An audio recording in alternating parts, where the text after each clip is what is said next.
कहानी की शुरुआत ओरिया किंगडम के एक इंटेंस सीन से होती है, जहां किंग अपने डेयरिंग नाइट्स के साथ पहाड़ियों के बीच एक ड्रैगन को चेस कर रहा होता है। इनका पीछा करते हुए वो एक ऐसी गुफा में पहुंचते हैं जहां कुछ ऐसा नजारा उनका वेट कर रहा था जो उन्हें पूरी तरह हैरान कर देता है। लेकिन इससे पहले कि वो कुछ समझ पाते, अंधेरे से ड्रैगन बाहर आता है और अपनी दहशतनाक आग से ज्यादातर नाइट्स को एक ही झटके में राख कर देता है। जो बचे कुचे नाइट्स थे उन्हें वो अपनी ताकतवर टेल से एक एक करके मसल देता है। आखिर में सिर्फ किंग बचता है। अपनी हार मानते हुए किंग घुटनों पर गिर जाता है, ये सोचकर कि उसका अंत आ चुका है। लेकिन किस्मत को कुछ और ही मंजूर था। यहाँ से सीन शिफ्ट होता है और हम कई सदियों आगे नॉर्थ के बर्फीले इलाके में आ जाते हैं। यहाँ हम लॉर्ड की बेटियां एलोडी और फ्लोरिया को देखते हैं जो जंगलों में लकड़ी इकट्ठा कर रही होती हैं। ये दोनों सिर्फ प्रिंसेस नहीं हैं, बल्कि अपने लोगों की मदद करने के लिए दिन रात मेहनत कर रही हैं। उनका इलाका एक भयानक ठंड और भूखमरी से जूझ रहा है। हालात इतने खराब हैं कि हर रोज लोग गांव छोड़कर जा रहे हैं और ऐसा लग रहा है कि जल्द ही यहाँ कोई नहीं बचेगा। तभी इन बहनों की नजर एक आते हुए कैरेज पर पड़ती है। ये काफी अजीब था क्योंकि इतने टफ मौसम में यहाँ कोई विजिटर्स नहीं आते। वो भागकर घर पहुँचती हैं तो देखती हैं कि उनके पिता लॉर्ड बेफोर्ड और स्टेप मदर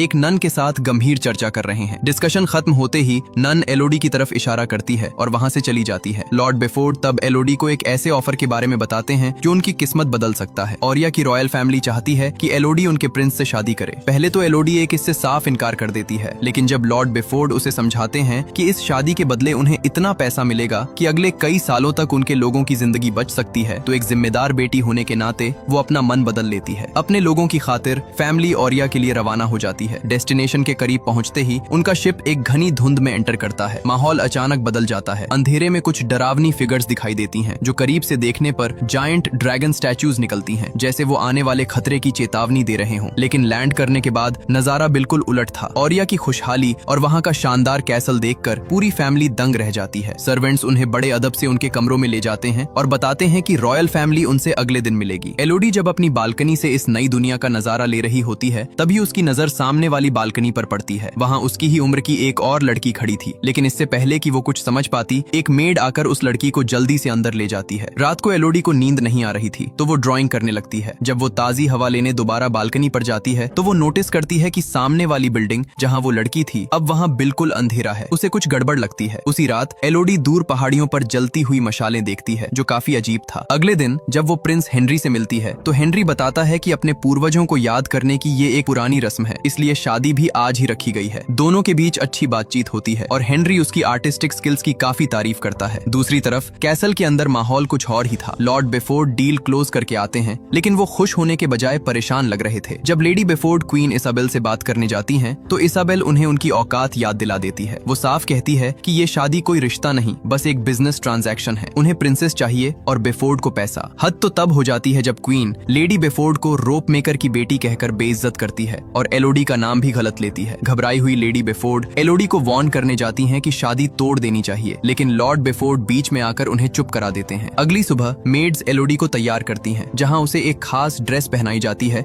जिसमें एक छुपा हुआ खंजर और परफ्यूम शामिल था। शादी धूमधाम से होती है, रिंग्स एक्सचेंज की जाती हैं और एलोडी अब ऑफिशियली प्रिंसेस बन जाती है। सेरेमनी के बाद वो दोनों पहाड़ियों की तरफ निकल पड़ते हैं उस एंशिएंट रिचुअल के लिए। वहाँ पहुंचकर एलोडी हैरान रह जाती है जब वो देखती है कि सबने क्रीपी गोल्डन मास्क पहने हुए थे और क्वीन इसाबेल किसी प्रीस्टेस की तरह ड्रेस्ड थी। गुफा के अंदर जाने से पहले क्वीन उन्हें अपने इतिहास का वो काला सच बताती है। जब उनके पूर्वज यहाँ आए थे तो ड्रैगन ने उन पर हमला किया था। अपने लोगों को बचाने के लिए किंग ने ड्रैगन से एक सौदा किया, जिसके बदले उसे अपनी 3 बेटियों की कुर्बानी देनी पड़ी थी। इसी दौरान एलोडी नोटिस करती है कि सब लोग उसे बड़ी अजीब नजरों से घूर रहे हैं। वो लोग एक पुराने और खतरनाक ब्रिज पर चल रहे थे जिसके नीचे एक गहरी खाई थी। क्वीन इसाबेल बताती है कि ये रिचुअल किंग की पुरानी सैक्रिफाइस को सेलिब्रेट करने के लिए है। वो एक खंजर से हेनरी और एलोडी के हाथ पर कट लगाती है और उनका खून आपस में मिक्स कर देती है, ये अनाउंस करते हुए कि एलोडी अब रॉयल ब्लड बन चुकी है। एलोडी को लगता है रस्म पूरी हो गई, इसलिए वो खुशी खुशी अपना कॉइन खाई में फेंक देती है। हेनरी उसे अपनी गोदी में उठाता है। सब कुछ नॉर्मल लग रहा था, लेकिन तभी वो उसके कान में धीरे से आई एम सॉरी कहता है और उसे उस गहरी खाई में धक्का दे देता है। एलोडी चीखती हुई नीचे गिरती है, रास्ते में निकली हुई ब्रांचेस से बुरी तरह टकराती है और फाइनली जमीन पर एक कीचड़ में गिरकर बेहोश हो जाती है। जब उसे होश आता है वो जख्मी और दर्द में थी। वो मदद के लिए चिल्लाती है, लेकिन उसकी आवाज मदद को नहीं बल्कि उस गुफा में सोए हुए शैतान को जगा देती है। रोते हुए गुस्से में वो अपनी महंगी ज्वेलरी तोड़कर फेंक देती है। तभी उसकी नजर वहाँ बिखरी हुई ढेर सारी पुरानी ज्वेलरी पर पड़ती है। उसे फौरन समझ आ जाता है कि वो पहली नहीं है। रॉयल्स सालों से यहाँ इनोसेंट लड़कियों की बलि चढ़ा रहे हैं। तभी उसे गुफा में एक लाइट दिखती है। वो उम्मीद में वहाँ जाती है तो देखती है एक जलता हुआ बर्ड जमीन पर पड़ा है। जैसे ही वो आग बुझाती है, एक भयानक दहाड़ पूरी गुफा में गूंजती है और ऊपर से सैकड़ों जलते हुए बर्ड्स बारिश की तरह गिरने लगते हैं। इनकी रोशनी में उसे रास्ता तो दिखता है, लेकिन साथ ही वो ड्रैगन को आते हुए देख लेती है। डर के मारे वो एक पत्थर के पीछे छुप जाती है। ड्रैगन की आवाज आती है। वो कहती है कि रॉयल्टी को इसकी कीमत चुकानी होगी और वो एलोडी के खून को सूंघ सकती है। अब एलोडी को समझ आता है कि उन्होंने उसका हाथ काटकर खून मिक्स क्यों किया था, ताकि ड्रैगन को लगे कि वो रॉयल फैमिली से है। जैसे ही ड्रैगन आग उगलती है,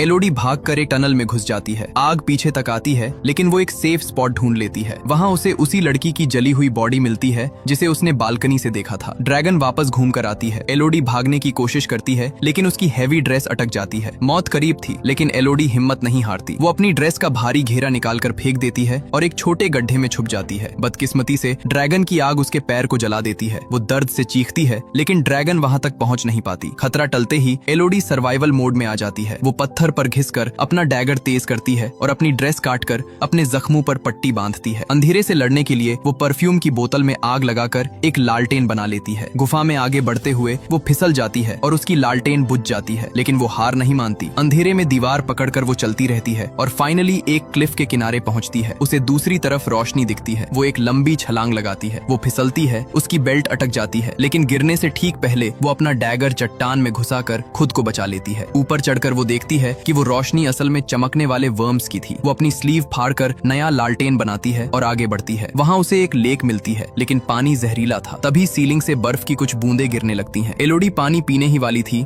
कि अचानक बर्फ तेजी से पिघलने लगती है और उसके पीछे से लाल रोशनी आती है। ड्रैगन वापस आ गई थी और वो आइस तोड़ रही थी। एलोडी अपनी जान बचाकर भागती है,